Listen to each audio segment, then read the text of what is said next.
দর্শক, আপনারা জানেন যে বর্তমানে আধুনিকতা ছোঁয়া এবং স্মার্ট এবং ডিজিটাল যুগে বিশেষ করে প্লাস্টিকের যেখানে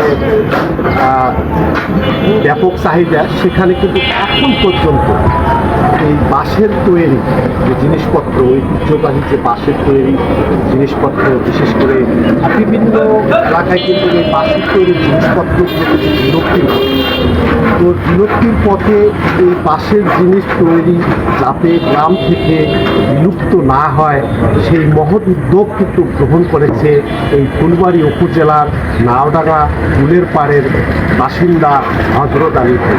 তিনি কিন্তু এই যে বাঁশের তৈরির যে কারখানা, তিনি কিন্তু একটা শিল্প কারখানায় বিগত দিন থেকে কিন্তু চাকরিরত অবস্থায় ছিলেন।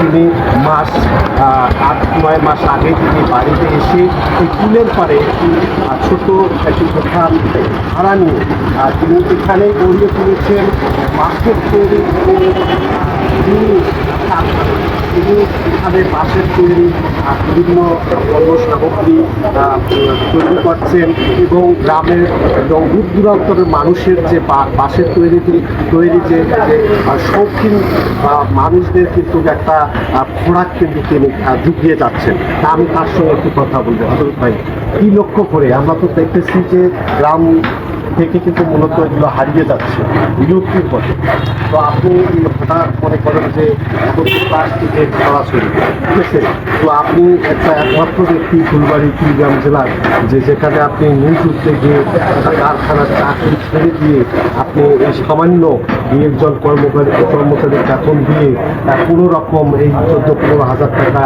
আয় করে কিন্তু পরিজনের মানে জীবন জীবিকা নির্বাহ করছেন। তো আসলে আপনার এই মূল উদ্দেশ্যটা কি? এটাকে টিকিয়ে রাখা না একটু যদি বলেন। ধন্যবাদ।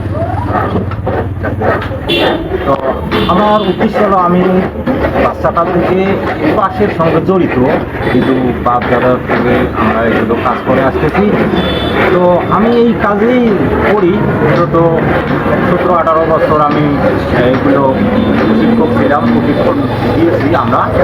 তো ওখান থেকে আমি ভাবতেছি যে আমার তো চাকরি শেষ হবে, তো তখন আমি নিজের পায়ে দাঁড়ালাম। যেহেতু আমাদের ছোটোকালের পেশা, বাবা দাদা তো চলে গেছে, তো এটা আমি ধরে রাখবো, আমাকেও ভালো লাগে। তো জিনিস আমার মোটামুটি সবগুলোই স্বাস্থ্যসম্মত জিনিস এগুলো। তা আমাদের তো আরবেল এগুলো জিনিস না, আমাদের এগুলো বাঁশেরই। তো মোটামুটি যা আমার কাজ করে ভালো খারাপ পাচ্ছে, হ্যাঁ খারাপ পাচ্ছি মোটামুটি। তো আমার কাজ করতে ভালো লাগে, বেকার আমরা থাকবো না, বেকার মানুষকে আমরাও দেখতে পারি না, যেগুলো কম বেশি আমরা আয় করে যাচ্ছি। আমার মূল উদ্দেশ্য হলো যে এখানে আমি একটা ফার্ম করতে চাই। সেটা হলো যে আমি তো একজন প্রশিক্ষক, 100-র উপরেই মডেলের কাজ জানি, 100-র উপরেও মডেলের কাজ জানি আমি নিজেই। তো আমি চাচ্ছি যে আমার এখানে যদি প্রশিক্ষক হিসাবে মনে করেন প্রশিক্ষণ দেয়, তো অনেকজনে বেকার থাকে, হয়তো বিভিন্ন নেশাদ্রব্য চলে যায়।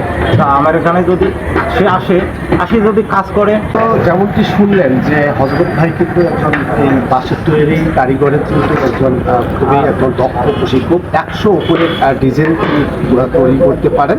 তো এই তার কারখানাটিকে টিকিয়ে রাখা জন্য যদি সরকারি এবং বেসরকারি এনজিও তাদের পাশে কিন্তু দাঁড়ায়, তাহলে কিন্তু তার যে ভাগ্যের উন্নয়ন এবং এই অঞ্চলের যে বেকার যারা আছে তারাও চাইলে কিন্তু এখানে এসে হযরত ভাইয়ের কারখানায় এসে বাঁশের জিনিসপত্র কিন্তু তৈরি করা শিখতে পারে, তারাও কিন্তু পায়।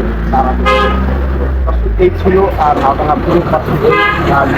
বাঁশের কারখানা থেকে সর্বশেষ।